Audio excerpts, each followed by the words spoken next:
서울에는 진입하기가 더 어려워지는 장벽의 한계가 생긴 거예요. 그리고 7월 1일 넘어가잖아요. 이제 6억짜리가 점점 소진되는 부작용이 일어날 거예요.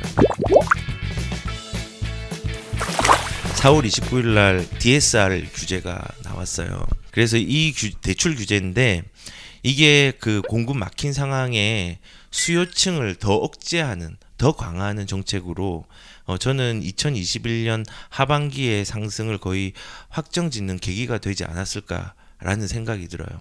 왜 그런지는 제가 설명해 드릴게요.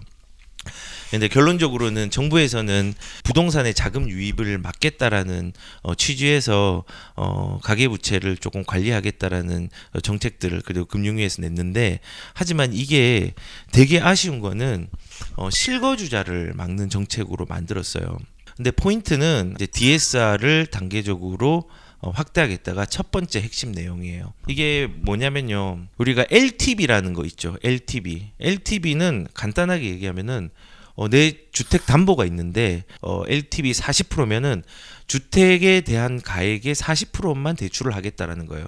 그러니까 예를 들어서 지금 투기 지역에서 9억짜리를 40% 대출 받으면은 3억 6천을 대출을 받을 수 있는 거예요.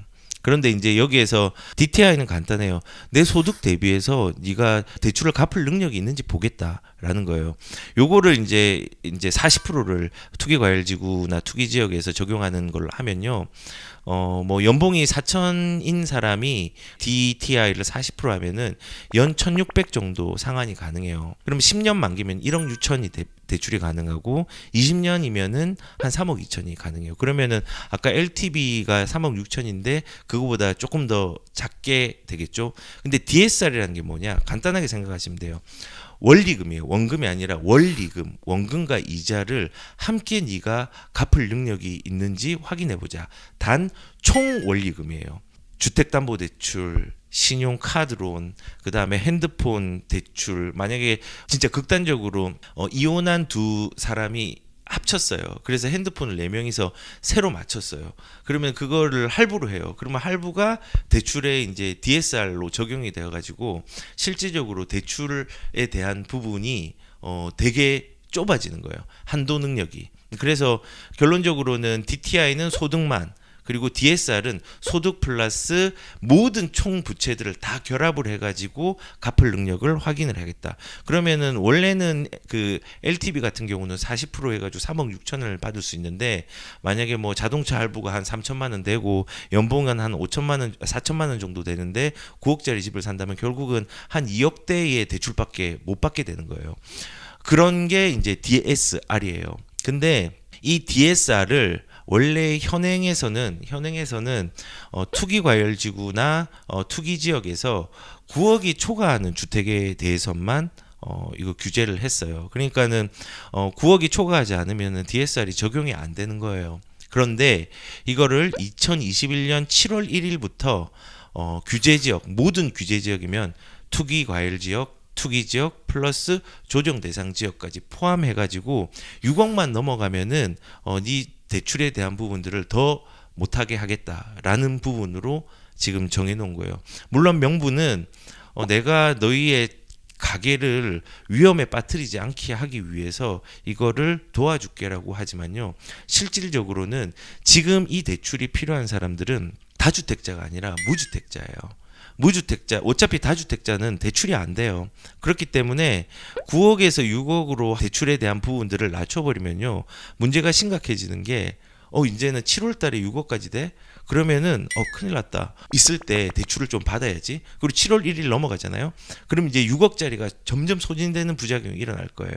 그리고 2022년 7월 되면은 대출이 이제 2억이 초과가 되면은 여기 대해서 DSR을 적용을 하고, 그리고 이제 내후년이죠. 2023년 7월이면은 1억만 초과해도 DSR을 적용해서 가계에 대한 부채들을 최소화시킬 수 있도록 하겠다라는 게 정부의 취지예요. 단 여기에서 이제 DSR을 적용되지 않는 거는 이런 전세자금 대출이나 보험계약이나 예적금에 대한 담보대출 같은 경우는 예외적으로 당연히 해야 되겠죠. 해야 되는데 이런 부분 그다음에 정책 목적으로 이용하는 뭐 서민 대출이라든지 뭐 지금 청년에 대한 부분이라든지 이런 것들은 하고 소액 대출까지도 예외적으로 해주겠다라는 게 이게 첫 번째예요. 이게 첫 번째. 근데 보시면은 DSR을 이제 적용을 하면요. 우선은 서울시에서 6억 넘는 아파트가 83%예요. 6억 이하는 10몇 프로밖에 안 돼요. 그러면은 이거는 서울로 들어오지 말라는 말이죠. 서울 대출을 이용해 가지고 가야 되는데 6억이 넘어가면 DSR이 적용이 되니까 서울에는 진입하기가 더 어려워지는 장벽의 한계가 생긴 거예요. 그러니까 이런 거죠. 연봉 5천만 원인 직장인이 7억짜리 집을 산다고 하면은 뭐 이제 2억 8천 정도 대출이 나와요. DSR을 70% 적용했을 때. 그런데 이제 이게 40% 적용하면 2억 3천. 그다음에 뭐 이런 신용 대출을 뭐 지금 10년, 7년, 5년으로 이제 점창적으로 이제 한다고 하는데 1억 7천이에요. 그러면 결국은 DSR을 적용을 하면은 어떤 문제가 생기냐면요. 내가 7억짜리 집을 사는데 1억 7천밖에 대출을 못 하는 거예요. 그러면 다 전부 다 자기 자본 한 5억 3천을 이제 대출 없이 현금으로 해야 되는데 사실 뭐 현금 부자야 뭐 이거에 아무것도 아닐 수 있는데 정말로 그 서민들 그리고 대다수의 중산층들까지도 이 5억이라는 현금을 보유하고 있는 사람이 많이 없어요. 그러니까 결론적으로는 다주택자는 전혀 상관없는 정책. 하지만은 지금 새롭게 진입을 하고 좋은 데로 진입하려고 하는 사람들한테는 되게 불리한 정책이 되는 거예요. 이게 첫 번째 DSR 규제 강화하겠다는 게 이번 정책이고 두 번째는 사회 초년생한테는 다만 소득 증가 가능성이 있으니까 그 대출을 빌리는 사람에 대해서 장래 소득 기준을 인정을 해주겠다는 거예요. 그 말은 뭐냐면은 뭐 그냥 간단하게 예를 들면은 대출의 원리금이 20% 상환을 하면은 한 뭐 월 150만 원씩 내면 20년을 상환 약정을 하면은 150만 원 정도 원리금을 상환을 하면 되는데 이거를 조금 더 많이 늘려준다는 거예요. 그리고 40년까지 늘려주는 상품도 생기는 거고 그리고 뭐 일단은 그 LTV 같은 경우로 40%인데 너희는 소득 수준이 좀 맞으니까 10포인트 올려주겠다. 이제 이런 수준으로 가는 거죠. 근데 이제 요거 같은 경우도 이제 부작용에 대해서 나중에 말씀을 드리겠지만 역차별이에요. 역차별. 필요한 사람이 또 있어요. 이런 저소득층이라든지 장년층의 주거 사다리를 끊어놓는 거예요. 그리고 네 번째로 이제 또 말하고 있는 게 비주담대 관리 체계 정비라고 해서 주택담보 간단하게 말하면은 이거예요. 지금 현재까지는 주담대만 주택담보대출만 대출을 했지만 이제는 아니다. 원래는 주택이 아닌 상가라든지 뭐 이제 토지라든지 오피스텔에 대해서도 한 80%까지 해줬는데 이제는 70%까지 조금 낮추겠다. 그리고 토지거래 허가구역 내라면 이 LTV는 40%까지 낮추겠다라고 이제 얘기를 한 거죠. 그래서 실질적으로 이제는 모든 주택 그다음에 비주택에 대한 부분들도 대출에 대한 부분들이 가계부채 관리라는 명목하에서 강화되는 상황이 된 거죠.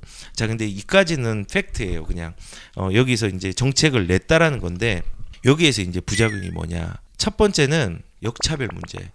20대는 집을 살 수 있도록 좀 배려를 해주고 초장기로 40년 동안 해주는 부분들을 혜택을 주는데 40대 50대에는 소득이 얼마 없다고 그리고 20대는 이런 거잖아요.